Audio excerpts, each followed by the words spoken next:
touch one hair of your head before he goes before my Father and gets permission from my Father. And before he gets permission from my Father, he's had fellowship with me, and he has a trust inside of me that he can send me through the valley of the shadow of death. Hallelujah! He can send me through the valley of the shadow of death. And as David said, yea, though I walk through the valley of the shadow of death, I will fear no evil, for thou art with me.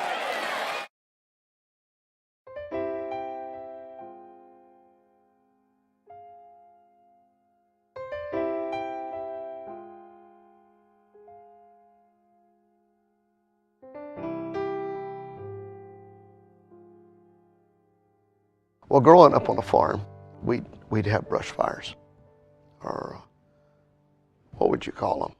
Bonfires. And it was quite an enjoyable event, to be honest with you. And we would take our brush out and fence rows or whatever it would do, and we'd get rid of it, set it on fire. And so we're building Andrew's house. We've got a lot of scrap. It had been a drought throughout the summer. It was a bad drought in 2007. And it was dry. Of course, we're living in the middle of woods, and you can't just have a fire just any time. I'd gathered up a lot of stuff there. And I was getting ready to burn, and had to be extremely cautious about it. And we had the recycling center, and we'd gather stuff there. And why? I had a propane tank, and it was a 5-pound tank, and had a torch on the end of it with about a 20-foot hose, and it had a clicker that would light it. And so we had tried to burn a couple of days, but it would be too dry. Couldn't do it. And so I'd been away basically all day, and Brother Lloyd Walls and myself had been together. And we'd been together at a big auction. Came back home that evening, and I had a brother in my church, Brother Garland Atkins, had passed away. And so we went to the viewing, and we did all the things that are involved with that. And I was on my way home, and Brother Timothy Pruitt had called me, and we were talking and just chit-chatting about life, and on our way home, and we're going to get home, and it started raining. And I thought, boy, this would be a good night to have a fire and get rid of that trash, and I'll just go do that. And it was raining pretty good.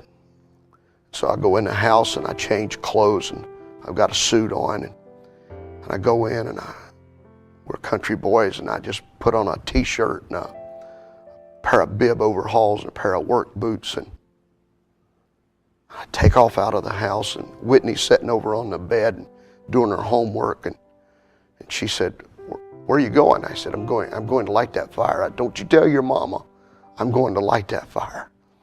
She don't like me doing that. Don't you tell your mama. And so I took off out of the house and didn't tell nobody what I was going to do. And I was out there, and Whitney needed graph paper for her homework project. And unbeknownst to me, she'd called Matthew. Matthew just was married, and he'd been in college, and he had graph paper. Just shows the Lord's providence in everything. Her need for graph paper, my need for somebody to drag me out of a fire. And he saw the flashlight up about 150 yards from the house, and he came up, actually drove his truck up and throwed the lights, and it was raining, and the windshield wipers were going, and he said, "You know what you're doing?" And I said, "Oh, I did this 100 times. And so I can't get the propane to light." And unbeknownst to me, it was just bowling out. It's a big 5-pound tank, and like a barbecue tank, and it's it's coming out the end of that torch, and I'm not paying any attention to it. And as it's coming out, I'm trying to get it lit and trying to get it lit. And finally it lights. And when it lights, it was like a bomb that went off. Of course, I don't remember any of this because of the anesthesia, wiped that away. But Matthew said looked like it was 30 foot high. It looked like just walls of fire that was around us. And I fell due to the concussion of it going off. And when I fell, he said he just grabbed me. And he grabbed me with such force. Matthew, being a very strong boy, grabbed me with such force it pulled his shoulder out of place. And he said he got me to my feet, and we took off running. And I fell again. And he fell as well.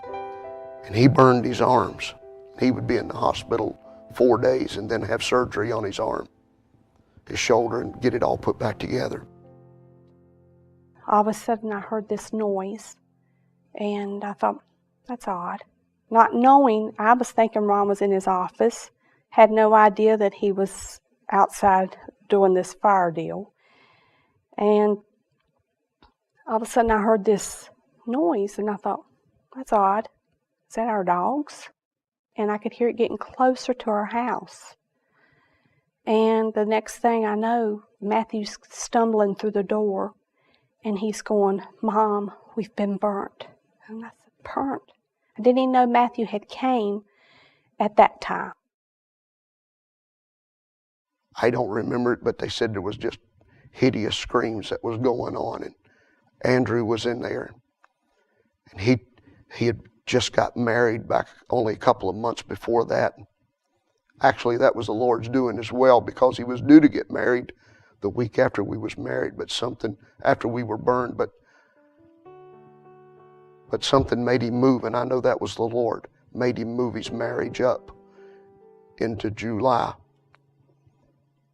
And so he was in the house, and he came running out. And instead of calling the rescue squad, he said, I'll just take you to the rescue center.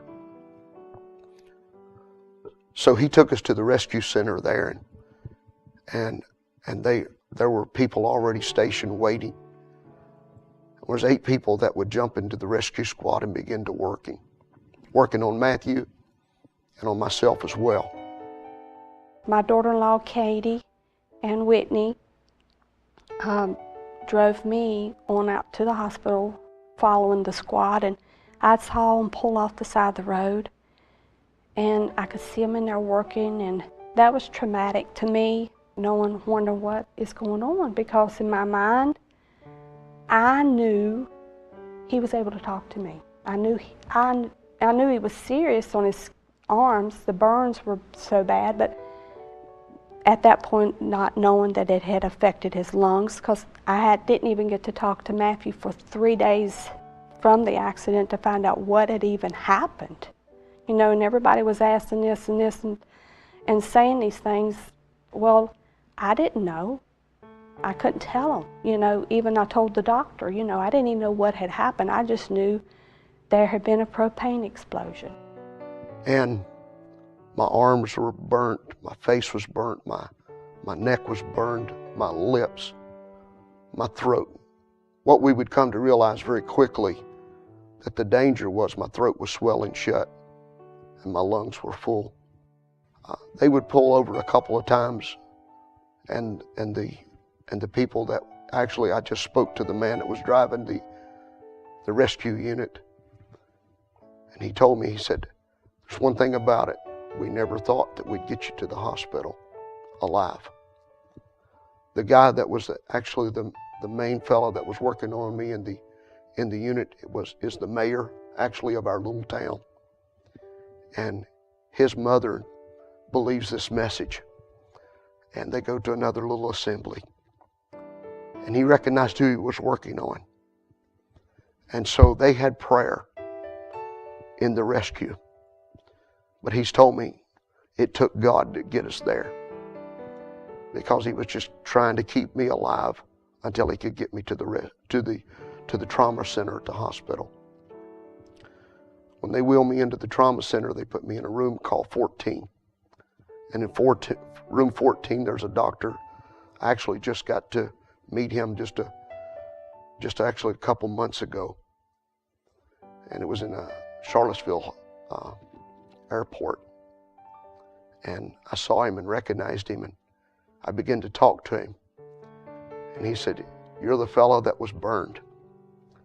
So we talked for about an hour, and he told me, he said, "I put hundreds of patients into a sedated coma."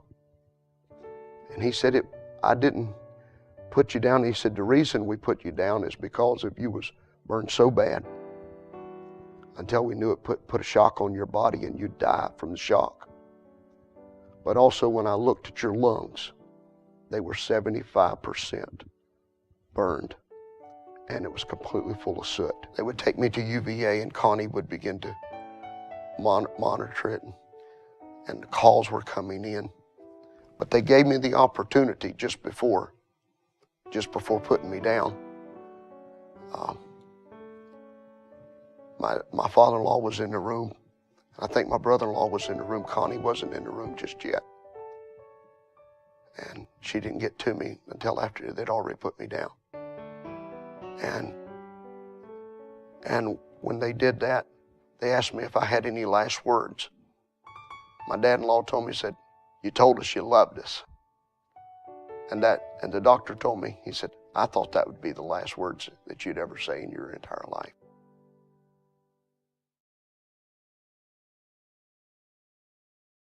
When we got to the hospital, they put me in a room where, and this is what was so traumatic to me at the time, they put me in a little room that I've always known that they tell you that your loved one has died. And I'm thinking, why are they doing this to me? So finally they came in and I said, "Can I go see him?" And they said, "Not right now, we're working with him, but you can go see your son Matthew." So I went back and was able to visit with Matt and Cassie, and at that time they come back and they told me that they were was hoping to be able to airlift Ron to the University of Virginia Burn Center, but with it raining, they could not do that. They had to take him by priority, and they told me that I could go back and see him, and but they had to prepare me that they had sedated him and put him on a ventilator. And when I walked in that room, I wasn't prepared for what I saw. And one thing that sticks out in my mind, I still see this little young nurse, and she's crying. I'm thinking, what is she crying for? You know, is my husband this serious? But what later on I found out, she was so emotional because they had cut his wedding band off, and it had really affected her. You know, and I thought, you know, that really touched my heart to know that this girl was affected by his wedding band being cut off. While I was in the coma, I would come to just enough one time to know when they're scrubbing me. And that was just a very difficult time. I'd come to just enough to know they were scrubbing me, and didn't know what days that would be or whatever. But one other time that just absolutely stands out significant to me was I just became aware. The room was dark. I could hear myself breathing. Brother Lloyd Walls was in the room. Brother Lloyd's a pastor in Richmond, a real friend of mine. And he had came to visit me, and it was, of course, I didn't know it was nighttime. I believe it would be a Saturday night.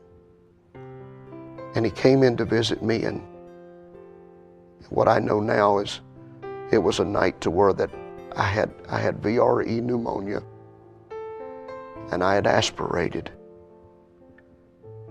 And it was a time to where the doctors would give up on me, not believing I would live. Actually, they'd actually say that they had lost me on this night. Brother Lloyd had came in and just felt led of the Lord to come and pray for me. And what I remember about that evening was I became aware as I watched him. He walked around my bed, particularly from my right to my left. He would walk, and I would watch him, and he would walk around kind of like that. And he laid prayer cloths on me that night. It was a male nurse that was overseeing him that night, and so he came up to me and he says, "They didn't call you during the night to tell you how he's doing?" And I said, "No, nobody's called me." He said, "Well, he's took a turn for the worse, and he's on the highest setting that the ventilator can be on." And he said he aspirated, and he said he's very, very critical. And, you know, just hearing those words was, you know, I knew it was serious, but to hear it from him, I think it hit me then how serious Ron was. I looked out the glass enclosure, and I came alert enough, and I kind of evidently rolled my eyes to my right, and I saw Connie standing outside of the room, and she had her arms folded like this right here. And there was something within me. I wanted to tell her I loved her. And she just had that look.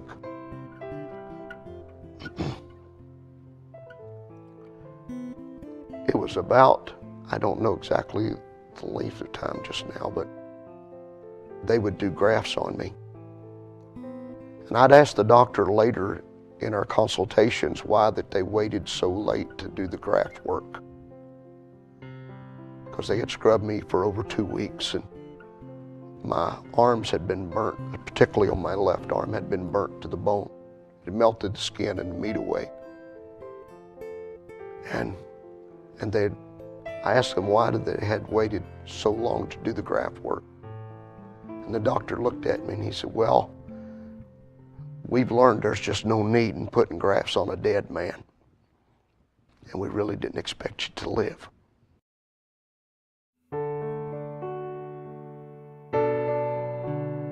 I was waiting for a time that I would hear that he was feeling well, and I would give him a call and speak with him over the phone. But that time never came. One day turned into 2, and 2 into 3, and 3 into 4, and we're keeping hearing reports, and I began to receive personal contact from Brother Barry Coffey, who started sending me updates that were somewhat different from what they were on Karen Bridge. Karen Bridge was maintained by Brother Ron's children that were kind of keeping everybody updated on his condition. And so it was very positive, and Brother Ron had a good night, and he's doing better today, and this and that and the other. So I would constantly check that, and then I began to receive reports from Brother Barry Coffey that that things wasn't maybe as bright and cheerful as what we had heard, and the situation seemed to be more grave. I had an invitation to come and preach for Brother Craig Boer in Ohio. And several weeks before, I normally get a ticket to fly into a place to minister, and I had, for some reason, not done that. I just had put it off, and until the ticket had become astronomical. And so I called a friend of mine who offered me a buddy pass where I could travel more at my leisure, kind of choosing the times of my departure. And so as I was preaching that meeting, we were having prayer for Brother Ron at Brother Boer's, and trying to give updates to the local church there as to his condition. And I just began to have a real burden on my heart to go home. I must get back home where that I would be free to travel and go to see Brother Ron. And in fact, I left from Brother Craig's. I walked out of the pulpit, got into a car, and was taken immediately to the airport on Sunday afternoon, and got the last seat in an aircraft to fly home to Shreveport. On Wednesday morning, I had an intense burden to go see Brother Ron, to find out what was going on, and to also to have prayer with him. And this became a real impulse, real burden, real driving force. And so I had the Wednesday night service to preach, being that I had been out of town the week before. I wanted to come back to church and minister before going again. And I went down to my barn and was doing some chores. My son Timothy, who ministers with me here at the church, came into the barn, and I began to tell him of my burden and my need that I felt in my heart to go there and to see Brother Ron. And Timothy just spoke very emphatically and with inspiration, said, "Dad, we can take care of everything here. You need to go and see about Brother Ron, and you need to go now." And I said, "Now?" He said, "Yes, now." I said, "Well, what about the service tonight?" He said, I can handle that. I'll just go to church and tell the people that you needed to go." And so within an hour, Karen and I was in the car, had packed up and left. And we drove for about 10 hours that day, and stopped and got up and went again the next. When I walked into the room, of course, I had received a picture the day before I left, or the day that I left, from someone. It was Mark Spencer. It was Brother Ron's brother, had sent me a picture of Brother Ron in the hospital. And at that moment, I began to realize this was very, very, very serious. And so I was prepared then, when I went into the hospital room, as to what I would see. And when I saw Brother Ron, of course, I saw him as it was like a flicker of recognition came across his eyes as I looked down upon him.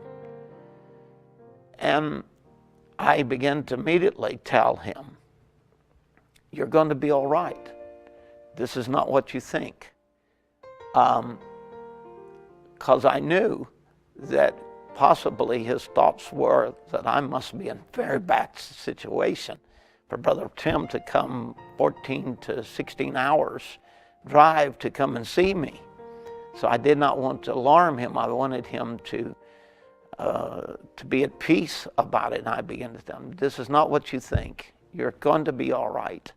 And began to tell him, "You've been in an accident, and but you're going to be fine, and we're going to pray for you, and God's going to intervene."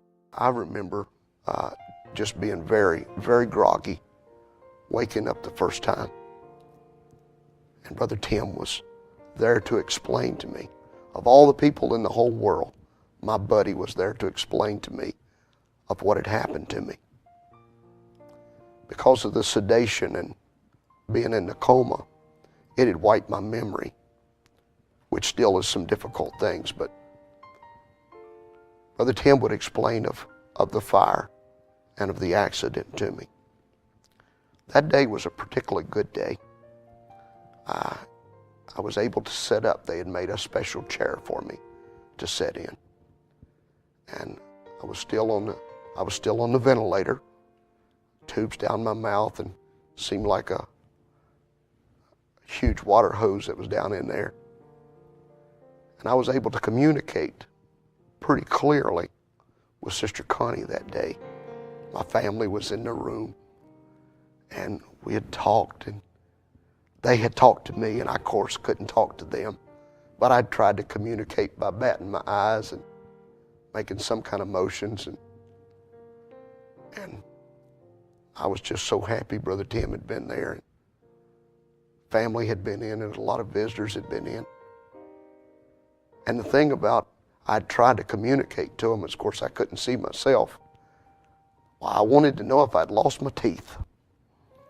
I just had crowns across my teeth, and why, I'd put a lot of money into that, and my dad was wrestling for a bill at a restaurant, and I hit my own mouth and knocked my front tooth out. So I had to have my teeth replaced in the front. And so instead of just doing one, I did 4 or 5 there. And so evidently my concern was, I burned my face, I burned my arms, did I lose my teeth? So they had communicated to me. Well, I couldn't communicate that to them. They couldn't figure out what I was trying to tell them. But later I would ask them, I would tell them, say, I was trying to get you guys to tell me, had I lost my teeth or not? We were all in there, and he was able to emotionally, we were such emotional high because he was alert. He knew us, and he was trying to talk even though he couldn't because of the ventilator. And he was, doing so well, and he kept on using his hands, and like he had told before, using his hands to point up here. And we were trying to figure out, tried to do an alphabet, wrote letters on a piece of paper to try to get him to figure out what he was trying to tell us. But he was concerned that he had spent all that money on his teeth and lost his teeth, but he hadn't. And he had done so good that day.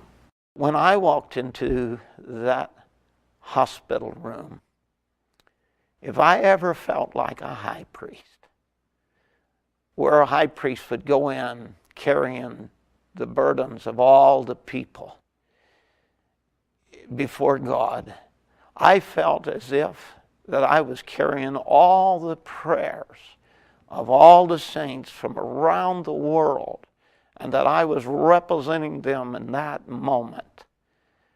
And I felt that I was bringing those prayers before God and interceding on his behalf, and begin to call on God to bring a resurrection and a miracle that would bring him up out of that condition. Well, the next morning, we went into the hospital room, and they had set Brother Ron up in a special chair, and they had removed the breathing tube where he could talk. And he wasn't able to say much, but it seemed to be a better condition than the day before. And we were, I again began to talk to him and tell him why I was there, and that he was going to be all right, and that, just began to speak words of faith to him, and to talk to him of words of encouragement to try to get his faith to a level where he could just believe God without any questioning that he was going to totally recover from that.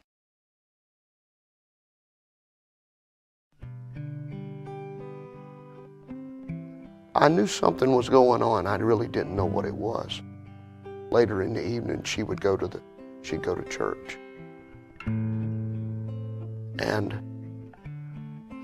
And the guys would come in, and they'd begin to work with me that evening, and the doctors came in, and I knew something was going on. And I became aware something's happening here. And I felt myself slipping away. I remember thinking, this must be what it's going to be like to die. I could hear my breaths. And it laid me down, and they were working with me. And later to find out that it would come to a spot to where there wouldn't be any response or activity for over 36 hours. And we'd go through Saturday night. We'd go through Sunday. And the doctors would begin to give up hope. And then the next morning, when I called in, and they told me that something had happened, and they didn't know what was going on, and that they was concerned because of brain activity. And that particular Sunday was a very, very stressful, because, and they had told me when I went in, they said it's going to be emotional highs and lows. There's going to be good days, bad days. But we were so excited about Saturday, where he was able to talk and to go in the next day and to see, I mean, you're just looking at him and he's just staring at you. I mean, there's no movement, nothing. I had not heard of the news of the night, and when I got there, well, it was like they said. It was like the lights was on, but no one was at home. And there was just a stare and no flicker of recognition. And so we just had prayer for him, and then I went back to make preparations to minister again on Sunday night. Unbeknownst to me, Brother Tim had came and he'd spent the weekend and preached for me. And today I'd wake up. I would hear about 5 o'clock in the morning that there was decisions that were being made, what we're going to do, or we've got to run CAT scans, or there's no response, there's seems to be no activity. Seems like the lights are on, but there's just nobody in there. Karen and I, during the hour's drive to the hospital, I stopped at a Cracker Barrel, and she and I joined hands together and we prayed, and I just said, Lord, you're a God of miracles.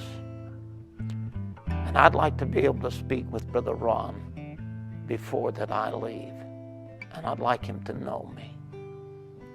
And I don't want to go and leave here with him in the condition he was yesterday. And I'm just asking you to come on the scene and make it where that I can visit with him and speak to him again and have some fellowship and prayer together before I leave. We got there that morning, and we all four sat in the waiting room. It was forever, it seemed like, for me to even to go back there, because they were telling me that they were going to run CT scans and other scans on him, that they could not understand what was going on. Well, I think Katie or someone had put it out on the Karen Bridge, that to go to prayer, that he had, it was serious. Word got out. So, I mean, it was thousands of people praying at that time for him. And we were all sitting in the waiting room, and they told us that finally came out and said we could go back. And I still remember this. We're walking down the hallway, and I hear this voice. I'm thinking, that's him.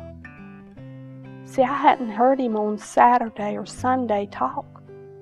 And they've done told me that there is no brain activity going on. And I'm thinking, that's Rona. And I'm so excited I could run down that hallway. And when I walk in the room, and Brother Tim and Sister Karen are with us, and he didn't know me, but I didn't care. But he knew Brother Tim, and that's one thing I always remember. And he said, oh, my buddy, Brother Tim. And, you know, I just cried. I thought, Lord, you're so good. I don't care if he don't know me. He'll know me. I come to it, it was strange to me. I saw something that I had thought about all my life, was to see a ball of fire, pillar of fire. Not only that, might sound unreasonable to some people, but I saw Brother Branham as a young man standing in the room. Brother Tim was there. His wife, Sister Connie, my parents were there. And I recognized my buddy. I think I told him, my buddy. And I told them that Brother Branham had been there for quite a while. And I realized seeing Brother Tim, my wife, my family, not only them, but seeing Brother Branham, I realized I was in a precious state of life. I was hanging in the balance. I could go home to be with the Lord. My dad and my in-laws, you know, constantly would tell me, talk positive. Always, my dad said, you talk positive, don't talk nothing negative in this room. You talk positive about the Lord, you talk about Brother Branham to him, you let him have something that he can recognize, Connie, that in this room. And that's one thing, his ears were swelled so bad, but until I got an iPod holder, I just held, me and Whitney would hold that iPod and put the earphones up to his ears because they couldn't even go in his ears, he was swelled so bad. But, you know, and when he made that statement, he said, Brother Branham's been here and there's been a nurse that's worked on me and been in here every day. Well, I knew that they wouldn't allow the same nurse, and to this day, I don't know who he was referring to, but I know it was an angel. I know that God was in that room. One doctor sat down and shared with me one morning. And he told me, he said, we don't know patients when they come in to us. He said, but we know them by their visitors. And we saw your visitors and people that traveled a long distance to see you. He said, we kind of recognized there was something special here. He said, one night, he said, when I thought I was going to lose you, he said, I don't know what you believe. And I don't even know if we know the same God. He said, but I got down on my knees beside your bed. And he said, I called out to God because I did all that I could do with my ability. And he said, I called out to God. And I asked God to spare your life.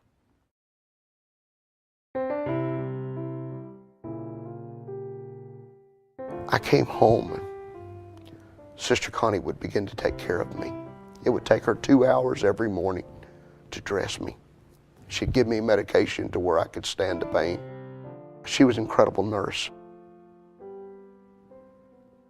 It brought us together like never before.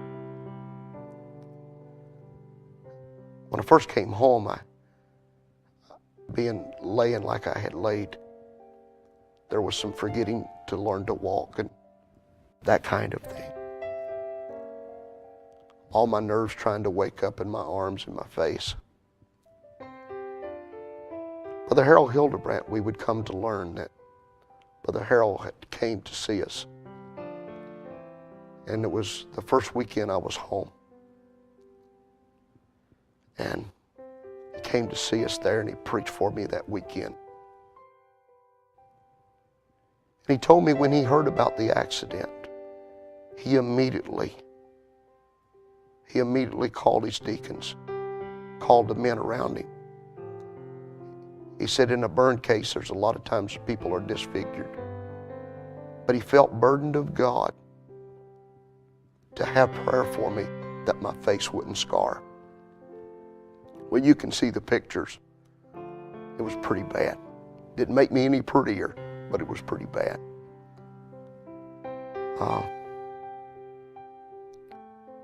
Brother Harold would tell me, he said, Brother Ron, we prayed that there wouldn't be one scar left on your face. And just to show you the miracle of God, why? My face didn't scar at all. But about 3 months later, I was helping my father-in-law work on a barn. And I fell against a nail, and it scratched my jaw. Why it never hardly bled, but it scarred. It scarred right there. You can see it. There I just had my face burned all the way into the high part of my line, down my neck. And no scarring at all took place. And I simply had a fall and had a scar right across my face. I believe that was all to show the handiwork of the Lord, of what a great miracle that we had actually witnessed. I remember sitting in that wheelchair thinking, when I first got home, and I'd hear the enemy in my ears tell me, you'll never preach again. Your ministry's over with. But I remembered when I first woke up from the coma, Sister Whitney would tell me, I'd say, boo devil, boo devil, boo devil, because I'd preached it. What Brother Branham said, that the devil couldn't touch a hair of your head until he first got permission from our Father. And God had confidence in you that you could go through that trial. I don't believe my accident was because I did any sin, made any bad mistakes. Well, I felt like I was serving the Lord in all the best of my ability. But I felt like that I thank God that He would have confidence in me,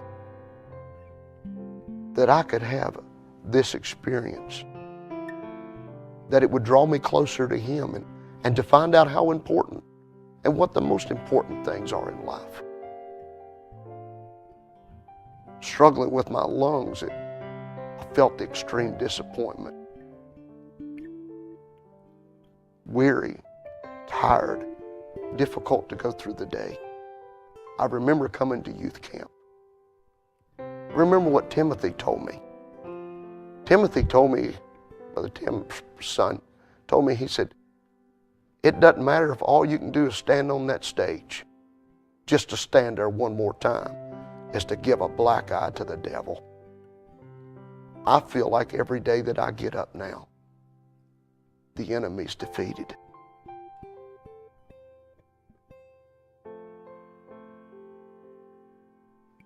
I was sitting kind of in it's kind of a theater type building. And I was sitting with Sister Connie, Brother Homer, and Sister Nancy, my father-in-law and mother-in-law. And we were sitting kind of in a balcony area, sitting beside a great big huge white pillar. And as we sat there, and I was listening to the message, because I've always believed that no matter where I'm at, when a man of God is speaking, God has laid something on his heart for me particularly to get out of that meeting. And so as I was listening to Brother Biscoe preach, he was talking about how that God took the chaos of this world when it was without form and void, and He brought it to a perfect Eden, to where God could have fellowship with man. Then He began to talk about our new birth and a real justification and a real sanctification and a real baptism of the Holy Ghost. The last part of His service was that how that Satan will take this body, injure this body, and take bruised cells and cancer cells and how we'll get injured. And something quickened in my heart. This is my night. I'm sitting there, and my own doctors told me that I probably would be on oxygen. My lungs are burned worse than any smoker's lungs that had smoked all of his life. Something I was going to have to learn to live with. But I believe he's the same yesterday, today, and forever. That's Hebrews 13:8. He was wounded for our transgressions and bruised for our iniquities, and he took those stripes at Pilate's judgment hall that I could be healed. And I sat there and I realized that right now is my opportunity. I stood to my feet right there as Brother Biscoe was preaching. And I raised my hands before God. And it felt like a column of air came down over top of me. It felt like it was literally going to blow my lungs out of my chest. I'll tell you, that very evening, God did a complete work in my life. He came down and gave me a brand new set of lungs. I fought infections after that, but He's our healer. He's my way maker. Seemingly, I've never struggled in a pulpit to preach. Seemingly, have no trouble on a treadmill or walking up a set of stairs. But God 100% healed my lungs by the power of our Lord Jesus Christ.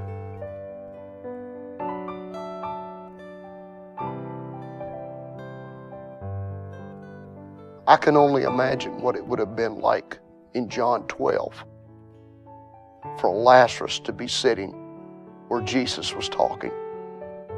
He's just been resurrected. Why, only just a few moments ago, he's been with Abraham, Isaac, and Jacob.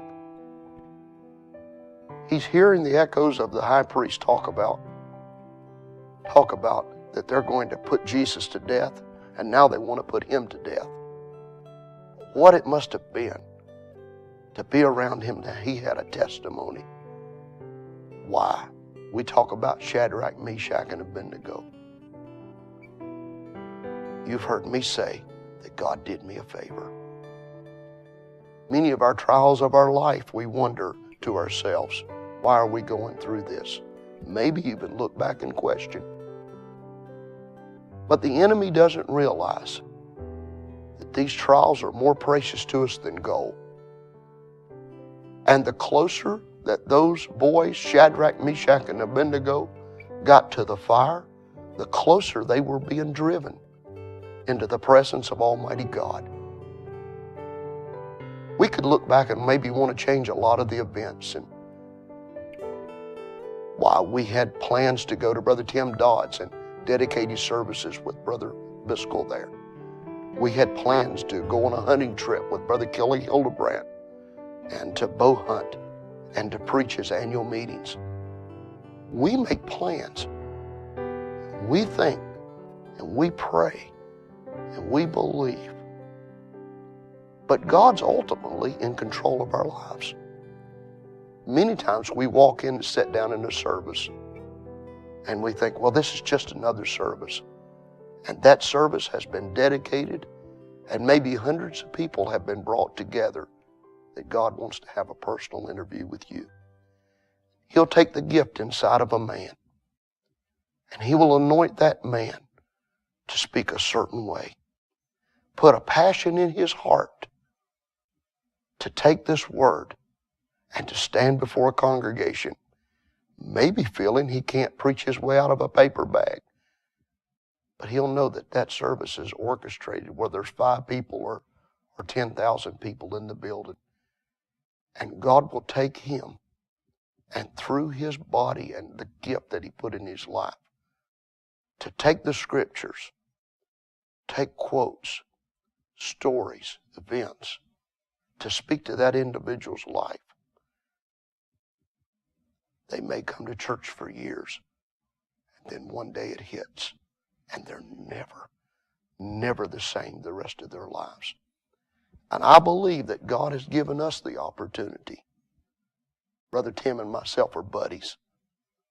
But He's given us an opportunity to be a part of a testimony that God, before the foundation of the world, saw fit to allow us to be a part of. And we believe with all of our hearts that He's the same yesterday, today, and forever, no matter what kind of trial that we go through. That God is in control of it. And we also believe, and this furthers our assurance in our life, that the devil can't touch a hair of our head until He's went before our Father and asked permission that He could do it. And when we go through a trial, we've got confidence that God saw us, that He'll help us through it. And I believe it's been a favor for me with God to be able to be a part of such an experience. He can't touch one hair of your head before He goes before my Father and gets permission from my Father. And before He gets permission from my Father, He's had fellowship with me, and He has a trust inside of me that He can send me through the valley of the shadow of death. Hallelujah! He can send me through the valley of the shadow of death. And as David said, yea, though I walk through the valley of the shadow of death, I will fear no evil, for Thou art with me. And the book of remembrance shall be written of those that fear the Lord, and thought upon His name, and thought upon His name, and I will spare them, saith the Lord, as a man his own son, as a man his own son, those that fear my name. Unto you that fear my name shall the Son of righteousness arise, with healing in His wings, with healing in His wings. Unto you that fear my name shall the Son of righteousness arise, with healing